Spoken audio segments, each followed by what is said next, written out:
when it's Trey Lance, the guy who was once drafted really highly, I think that we need to give Trey Lance another shot. I think that we have enough context to see that a lot of these guys that are super young, that don't have a lot of reps underneath their belt, are bailed on way too quickly. And we need to give them as many chances to get on the field as possible. He in the Hall of Fame game against the Lions last Thursday, he goes 13 for 20 for 120 yards and 2 touchdowns. Sam Monson on Twitter pointed this out, which was phenomenal once you realize like how crazy this is. And this is perfect context. His passes represented over 5% of Lance's entire NFL career pass attempts, including pre, regular, and postseason. 5%. Those 20 passes accounted for over 5%. That's nuts. He's getting on the field. He's had all this time to learn. He's got no pressure on his shoulders to get out there and to play. I'm not sitting here riding him thinking, oh, look at the stats. He performed well. He completed 65% of his passes. I went back and watched the film because Ryan and I are going to do a film breakdown on him. And I was really impressed, man. Like, he's layering his throws. There's pressure in his face. He's got guys bearing down on him, and he's just delivering the ball where it needs to be. His accuracy was great. He showed really good patience in the pocket to not just immediately panic and, try to move on the run and then lead to a turnover. I saw the version of Trey Lance that I thought we were going to get. I don't think that this is an indication that Trey Lance becomes an all-pro. I don't think he wins the MVP anytime soon. I don't think that's happening.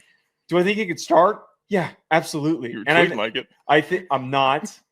I think that the Chargers should trade him, and I would really, really like to see him get another chance to play on a team that maybe has an older veteran that he can take over for in a year. This feels like overreaction central, and I understand why a listener would feel like it is, because he had a good preseason game in the first week of this season. I know how that would be perceived as overreaction, but coming off, what was it, his last preseason game with Dallas? Yeah, where he was throwing like 5 interceptions and he was just in there for the whole time, and it was just a pick-a-thon. From that to this, also makes me want to bash Dallas even more to seeing what a competent franchise like LA can put together with a quarterback of Trey Lance's caliber. I'm pulling for him. I think that he hasn't shown me anything from his side of things outside of the play to make me think that he couldn't stick around in the league. He's been a chin up individual at every single spot. Got his spot taken in San Fran. Nothing happened in Dallas.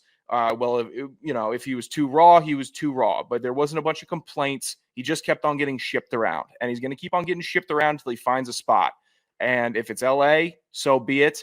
I'm not ruling out the possibility, if he were to get in with the Chargers, that he could make some noise. But that's a big if with that team. If we were to move on to another team, there's potential there.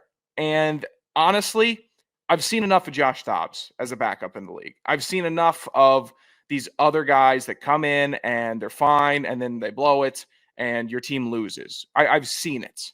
The week 9 signing of Josh Dobbs this year is not going to blow me away. I don't care who he goes to. Seeing where Trey Lance goes, that might be something that piques my interest. I think he could be a guy where if a quarterback goes down, I wouldn't be upset if my team was taking a shot saying, let me go get Trey Lance. Let me overpay for Trey Lance to see if he could save our season. But obviously, I'm talking in an ivory tower with the best backup quarterback in the league. Thank you, Kirk Cousins. Keep him hydrated, please. So I kind of push back on that because I don't want Trey to just go somewhere that's got an injured starter. I think that this is a legitimate reclamation project where he's probably going to end up sticking with the Chargers. But if someone picked up the phone and saw or tried to push for and get a young guy to sit and to develop and to grow, that is what comes out of this. Instead of starter goes down, we just need to throw somebody into the mix.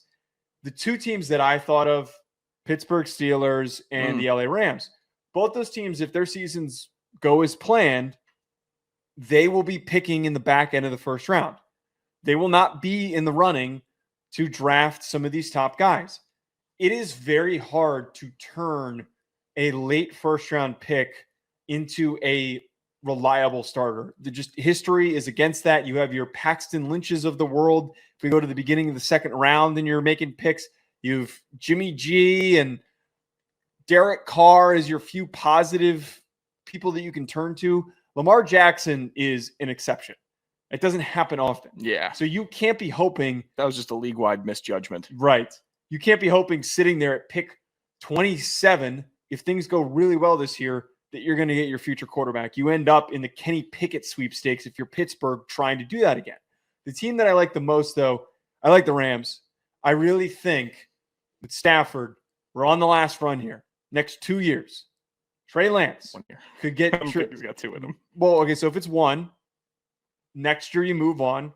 Trey steps in. He's your starter. Or 2 years, if Matthew Stafford does stretch out a little bit, you kind of get the Jordan Love treatment with this, where he's like really, really sitting for a bit as he's baking and improving and getting better.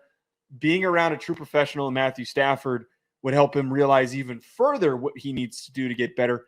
And I think on top of that, you're putting him in an offense that's super creative, that loves to run play action. I saw in this game against the Chargers them run a lot of play action and him take advantage of it. Move on the run, throw on boot plays. So what would he be good at? Yes, that's what I want. I think that he would be perfect with the Rams.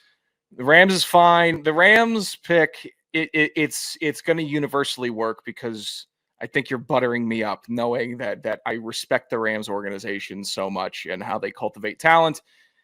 There's not many players in the league that I don't think would work on the Rams. And then Trey, and credit to you for picking the Rams, because Trey Lance, I think, would thrive there.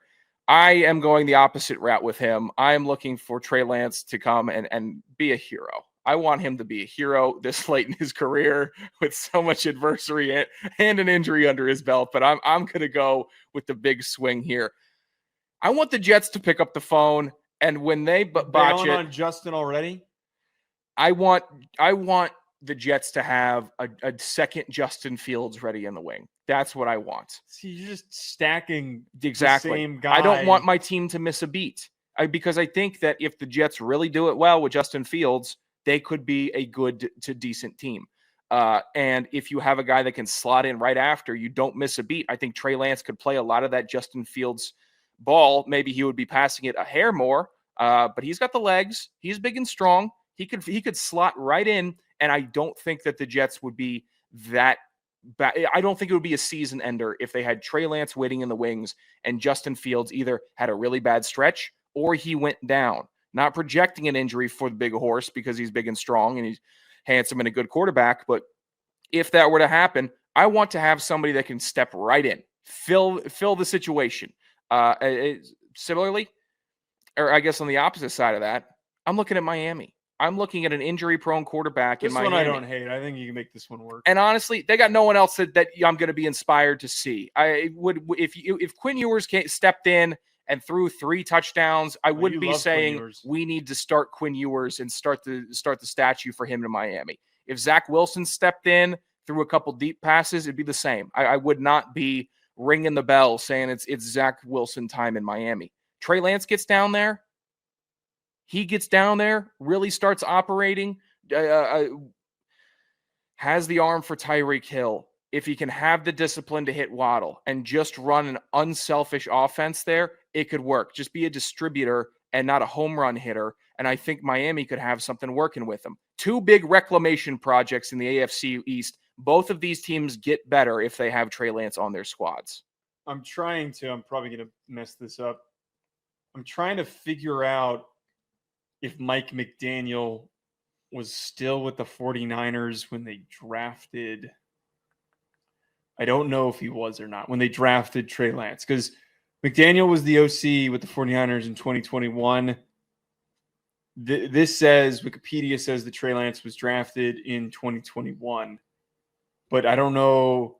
You don't know if there was any overlap? Well, I don't know what the overlap would have been. Is it one of those things where 2020? No, I guess it would mean that there's overlap. I'm overthinking this. So they were there at the same time. So that is actually a pretty good example.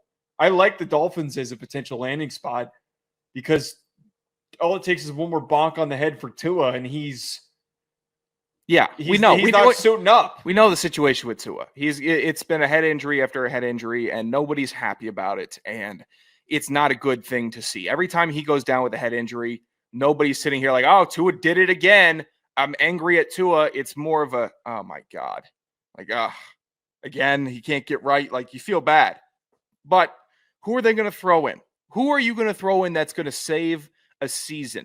Or are you, or is Miami just going to punt? And it's going to be another year of disappointing soft football. And then we're looking at a big firing. We're looking at we're scrapping pieces, and they don't have a lot to sell off. They really don't. Their young assets are few and far between, and they don't have good bones on the defense. So they're going into a season where they need a miracle anyways. Let Tua goes down. Let's give the big man from North Dakota State a shot. I'm for it. I think that he's much better for that offense than Tua is. But the Rams, to be aggressive. To go back to yours, the Rams is obviously a better situation for him. One's the best one. Let him sit, let him kind of chill and still learn, a different guy to learn from, and then boom, hits the ground running in 2026. I like that you're thinking about what's best for the player. I'm thinking about what would be most entertaining for me to watch. And that would be a Trey Lance resurrection of some bad teams. The problem is those. One, I don't think that Trey's ready to fix a team like Miami's problems. So he'd get shipped there. Tua goes down. He steps in. McDaniel and the coaching staff gets fired at the end of the year. Yeah. And then he's off to square one again. Well, maybe he's put starting over again. He'd maybe just put some good stuff on tape then. And that's all I need from him this year, by the way. If he does get in, just put better stuff on tape. Show a little bit of competency, and then someone will take a swing. I think it takes like 2 games, and you get a swing taken on you. Realistically, what's probably going to happen with this is he's not going to play. He's going to stick with the Chargers. I tweeted this in a Chargers podcast host who I've been on their show before. He commented, well, he's not the guy that I would trade away. And I commented back, well, this is me being selfish. I think from the Chargers perspective, if you see him play that well, it's, oh, wow, we've got maybe one of the best backups in the NFL with Trey Lance. This is awesome. So they're not going to trade him away unless somebody blows him away with an offer. You would need to like really, really send a good deal over to like actually entice the Chargers to make this happen. I think he's only on a 1-year deal. So it would be like the Baker Mayfield situation where a couple new places to chill and figure things out. Same thing with Sam Darnold, where he had 2 stops before he got with Minnesota and then wasn't even really supposed to get onto the field. And the rest is history from there, with him ending up getting the big deal with the Seahawks. The 1-year deal to picking your destination, Trey's camp's probably in the same boat where they don't even want to jump. I get that. It didn't happen for him like it happened for Jaden. And it didn't happen to him like it happened for CJ Stroud or the guys that we've seen. Like these are the dream situations where you come out of the gate firing. It's a franchise changer. It's a culture changer. It's a player that you could a picture on your team for the next 12 years. Now we are playing scramble golf, and I think Trey Lance is capable enough and a good enough athlete where if he puts together a couple good holes, then they could be serious. There could be serious destinations from desperate teams that want to give him a legitimate shot. He literally just needs to put 2 games on tape that look good, that where he wins in the NFL.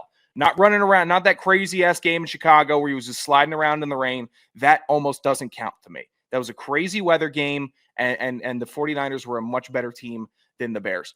This guy needs a legitimate 2 games, dry weather, carving up a defense. That's all people need to see for him, and then Trey Lance sweepstakes takes off.